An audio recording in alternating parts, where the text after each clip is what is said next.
Орталық Азия ұғымының тарихи және географиялық аспектілері. Орталық Азия – Азияның ішкі аумағында орналасқан табиғат аймағы. Қазіргі кезеңде Орталық Азия саяси географиялық аймақ ретінде 5 мемлекетті – Қазақстан, Қырғызстан, Өзбекстан, Тәжікстан, Түркменстанды қамтиды.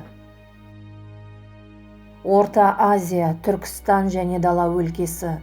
Кеңес одағы кезінде Қазақстан және Орта Азия деген ұғым қолданылды. Қазақстан Орта Азияға енген жоқ. Ресей империясы кезінде Орта Азия ұғымы Қазақстан мен Ауғанстан арасындағы барлық далалы жерді қамтыды. Орта Азия ұғымы Түркістан ұғымымен қатар қолданылды.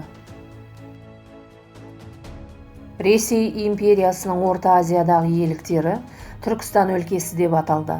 Солтүстікте Қазақстан өлкесі, батыстағы Орал мен Торғай облыстары мен шығыстағы дала өлкесі дала генерал-губернаторлығына бөлінді, яғни Түркістан өлкесіне енбеді. 1991 жылы Кеңес одағы ыдыраған соң, аталған мемлекеттер мен Ресейде Орталық Азия ұғымы қолданыла бастады. Орталық Азия Кеңес одағының бұрынғы Орта Азия республикалары мен Қазақстан аумағына пайда болған геосаяси кеңістік.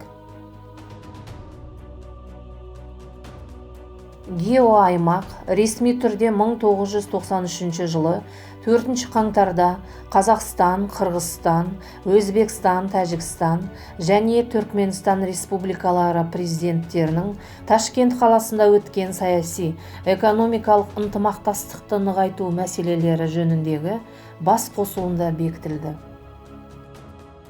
Тарихы мен климаты Орталық Азия болып аталуы жер аумағының Евразия құрлығының ортасында орналасуына және бұл елдердің тарихы, діні, тілі, салт дәстүрлері, мәдениеті мен шаруашылығындағы ұқсастықтардың көп болуына байланысты.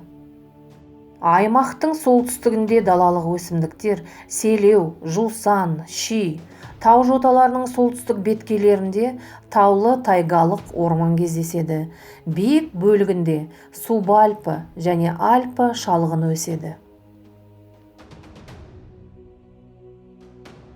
Өзен аңғарларында Ефрат көктерегі, жиде, шырғанақ, тобылғы, қамыс сияқты өсімдіктер қалың тоғай құрайды.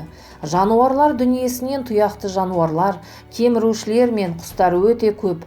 Тұяқты ірі жануарлардан Тибетте қодас, жоңғар жазығында екіөркешті түйе, Гобиде Пржевальский жылқысы жабайы түрінде сақталып қалған. Жыртқыштардан Гималай аюы, барыс, сілеусін, қасқыр, тағы басқалары тіршілік етеді. Орта Азия аумағын көптеген халықтар мекендейді. Аймақтың батысында түрк халықтары, солтүстігінде моңғол халықтары, Тибет, Наньшань, Кукун орманында тибеттіктер шоғырланған. Орта Азия ұғымын география тарихына 19 ғасырдың аяғында неміс зерттеушілері енгізді. Карл Риттер Орталық Азияны Евразияның ішкі биік аудандары деп атап, ондағы түбектер мен ойпаттарды бөлек қарастырды. Александр Гумбольдт Алтайдан оңтүстікке және Памирден шығысқа қарайғы аумақты атады.